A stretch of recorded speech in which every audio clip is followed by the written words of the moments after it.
I'm Elizabeth, and today I want to do a kind of video that I have never done on my channel before. I want to talk about a topic and I want to relate books to that topic, and if you've read the title of this video you already know that the topic is being alone. There have been written tons and tons of books about being lonely, but those are not the books I want to talk about today. I want to talk about books that frames being alone as something positive or even something to be desired, because that's where I'm at the moment. So I'm gonna probably talk about myself a lot more than I usually do in this video, so I hope you'll indulge me in that. And with that enough intro, let's just get to my point. So today I am 37, at least for another few weeks. I'm single, no children, and I live alone in this apartment that you see a tiny frame of every once in a while. And I'm happy with this. But it wasn't always like this. When I was a teenager, at least in my late teens, I was fairly lonely, and that's just painful. Then I met my first boyfriend when I was 18, and I was in 3 long-term relationships with very short gaps between them, until 2 years ago when me and my last boyfriend broke up, and since then I've been single. But that means that I have been in relationships for most of my adult life, and I think during this period my attitude towards being alone has changed a lot, and that's what I want to talk about today, my journey and the books that influenced me on this journey. So I think the reason why the periods between my relationships were so short was because I was afraid to be alone. I had been lonely and I didn't want to go back to that. But I think especially during my last relationship that lasted for 9.5 years, I changed a lot, and my attitude towards being alone changed with it. And I think the first book that really had an impact on me was Quiet by Susan Cain. This was the book that taught me the word and the concept of being an introvert. Prior to reading this book, I used to describe myself as shy, but I never quite felt that it fit. And that's not strange, because I'm not actually shy, but I am most definitely an introvert. So learning this term and learning sort of the definition and what it means to be an introvert really made me realize some things about myself, and it just clicked into place for me, some things. For instance, that if I have had a stressful week at work, it's okay to need to be alone on a Friday evening to recharge. It's okay that going to a party would only mean getting more tired and more exhausted. That even though it should be fun, to me it just looked like a chore sometimes. And reading this book made me sort of realize that it's okay to say that no, I need time to myself now. I need that time to recharge, because that's how I work as a person, and that there's plenty of others who react exactly the same out there. That just made things make sense to me. So even though I didn't gel with all of that book, it still had a proper impact on me. The rest of the book goes on to explore what it means to be an introvert in an American corporate world, and how you can climb the corporate ladder even if you're an introvert in a world where extroversion is sort of the norm. And for me, that part of the book, which is most of the book, felt somewhat less relevant, because I'm not trying to climb an American corporate ladder, and even if I am sort of doing that in Norway, I think it's still quite different here than it is in America, because Norwegians in general are far more reserved than Americans. So I think it's easier to be an introvert in Norway than in America, so a lot of it just didn't feel very relevant to me. But I'm still very grateful for this book introducing me to this concept of introversion and making me realize something about myself in the process. So Quiet was the book that made me realize it was okay to need to be alone.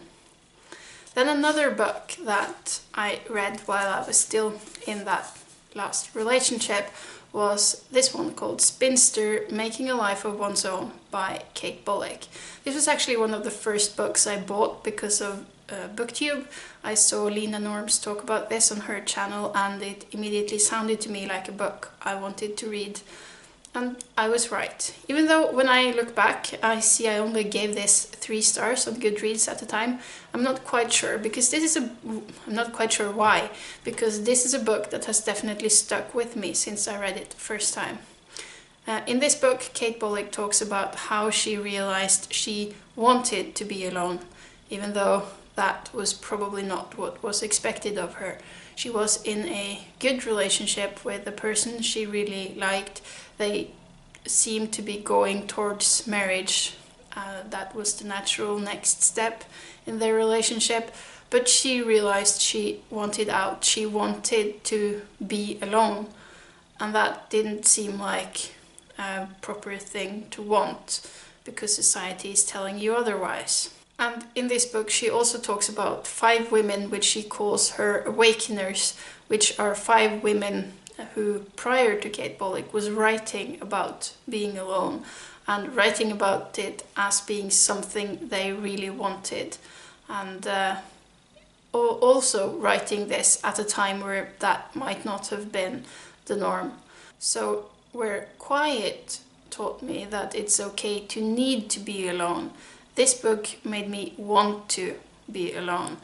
Reading this and her thoughts on being alone and her breaking away process made me really want to be alone as well, wanting to have that kind of independence, wanting to have to make the decisions on my own, and it just didn't feel like the pockets of time to myself that I did have in my relationship. After all, we were only 2 grown people, there were no children involved, so there was never any problem of actually getting time to myself. But after reading this, that sort of didn't feel like enough, and reading this made me start to looking at apartment listings online. I wasn't really wanting out of the relationship at that point. I wasn't ready for that decision. I think I read this about 1.5 years, 2 years before we actually broke up. But it made being alone and living alone seem very desirable to me. And even though at the time I was happy being in the relationship and I didn't want out of it, I also started dreaming about how having that relationship change somehow, that maybe we could still be together but not live in the same place. And all of these things kind of felt petty to want, because things were going well, and maybe that's why I rated this as low as 3 stars when I read it, even though, as I said, it definitely had an impact on me, because I read this with some sort of ironic distance, thinking that, well, yeah, that's good for you to say, but that doesn't really apply to me, I think. Turns out it did. And 2 years later, I was there on my own. And this time around, I did not want to rush into something new. I wanted to experience this, being alone. I wanted to learn to know myself better, and I really wanted the experience of being alone, of living alone. And so that's what I've been doing for the past years. And I have not regretted it. I have not spent a single second trying to change this, because I'm really enjoying it.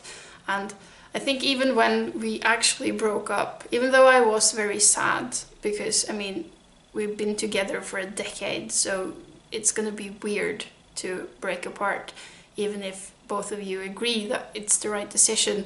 I still was thinking of this book at that point, and thinking that there was something positive in all of this, because now I could experience the things that this book really made me want. So that was 2 books I read while I was in a relationship, and that sort of made me change my attitude towards being alone. But then we broke up 2 years ago, and I was very sad. Not necessarily because I felt it was the wrong decision, because I didn't, but still, we had been together for a decade, and it's weird to break up something like that. It feels weird being alone when you're not used to it, I'm not gonna lie. And when the relationship ended, it most of all felt like a failure to me, because I felt I had been doing all of the things that society sort of expects me to do. I'd gone from the small apartment to a bigger apartment to actually buying a house, gone from the shitty car to the better car to buying a brand new car. I had met that one person, we had been together for a decade. Everything looked like they should be doing, except we were probably missing two important parts of the puzzles in marriage and children, but those things were never on my wanted list, so I didn't feel like I was missing out on that one. But with the breakup, all of these things disappeared. The house disappeared, the car disappeared, the relationship disappeared, and I was a single lady approaching 40, and it felt like going back to square one. It really felt like a failure to me, and me being me, I of course turned to books, and I started reading a lot of books that all involve being alone somehow, and I wanted to share some of those with you as well. One of the ones I read at that first few months after I was actually living alone was Pond by Claire Louise Bennett. And this is a book I've seen described many places as a book that very much deals with loneliness. But I'm not sure I agree, because in this book we follow a woman who lives alone in the British countryside. We follow her through very short stories, only like 2 or 3 pages each, where she talks about very mundane things. She goes about her day and we follow her doing like taking out the garbage or fixing the knob on her cooker or taking a bath. And this is like the only thing that's happening in each story, but we follow her thoughts and ideas around this as she goes along. And I really like the voice of this character, and I also think that she's not lonely. She likes being alone, and she likes being in her own head like this, and I never once read her as lonely. I just read her as someone who was very assured in her ways of being alone. And to me at the time, this felt like a comfort somehow, because it felt like a real possibility to live a life like this and still be content. So that's what it meant to me, and I'm well aware that other people have read it differently. I'm also well aware that some people found this extremely boring, and I guess I can see that as well, because there is nothing happening here. But I really like the voice of the narrator and all those thoughts about solitude that she shared with me, and that really spoke to me at that time in my life, obviously. Another book I read then was The Lonely City, Adventures in the Art of Being Alone by Olivier. And this is a non-fiction book that I would say is part memoir and part biography, because this is a book that deals with loneliness. Here Olivier Lang goes to New York. She moves to New York, potentially to be with a boyfriend, but that relationship ends as she comes to New York and she ends up alone, and she is profoundly lonely.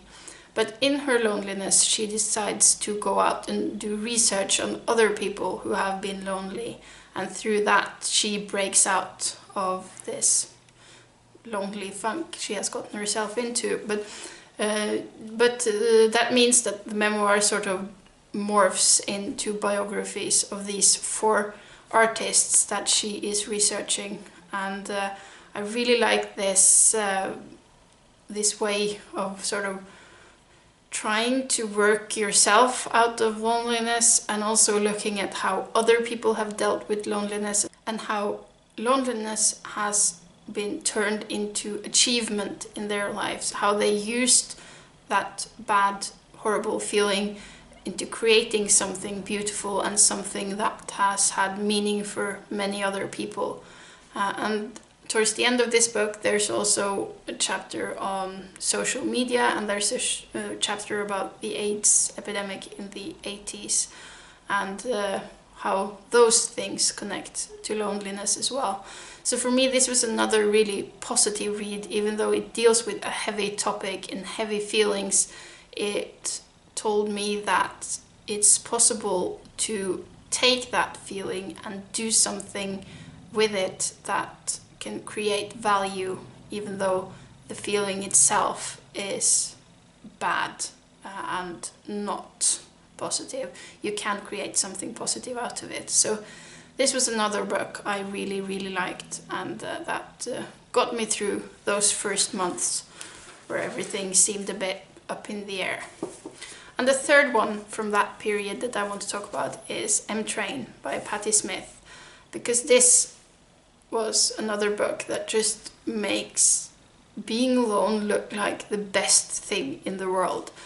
In this is a memoir from a later period in her life where she's a widow and her children are grown up.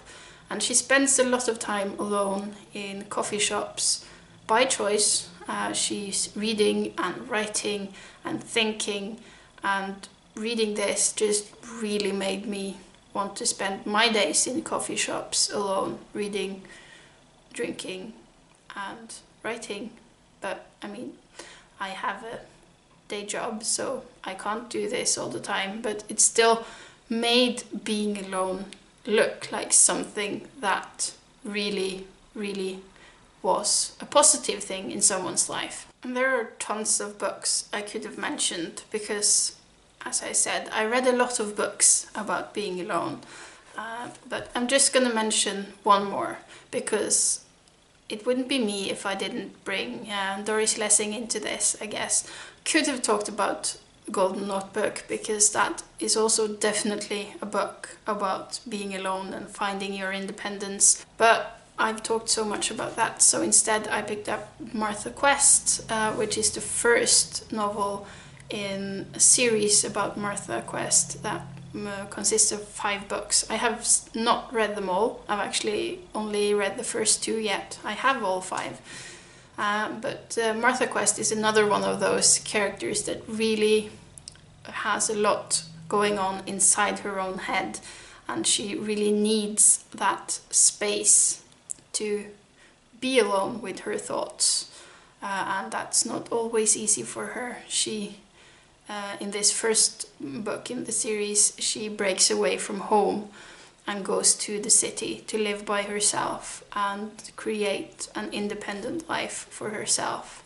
And then she meets a man, and in the next novel they get married, and that creates another set of challenges for that urge to have time alone.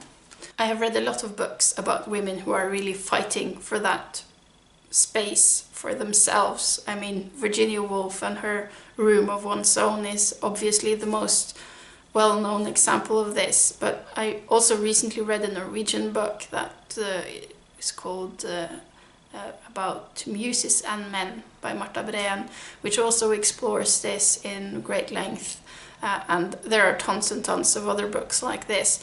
So I don't think it's a coincidence that all of my choices today are written by women.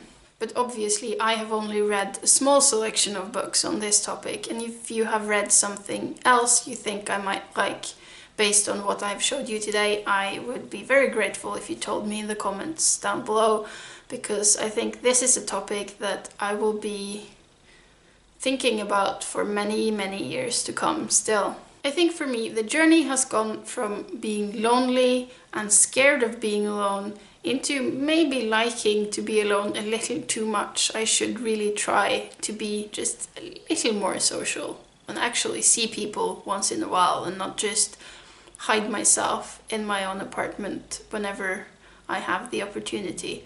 There should be a balance, I guess, between things. And I'm not saying I'm never going to be in a relationship again, but I'm saying that right now I'm really treasuring this time to myself and to getting to know myself and to be in total control of my own time. So what are your thoughts on being alone? Do you enjoy being alone? Do you wish you had more time to yourself? I'm aware that you can still want to be alone, even if you are in a relationship, you don't want to leave you can still want those pockets of time to yourself. I'm really enjoying myself and my own time, and spending that time with my cherished books is fine with me. So until next time, bye bye.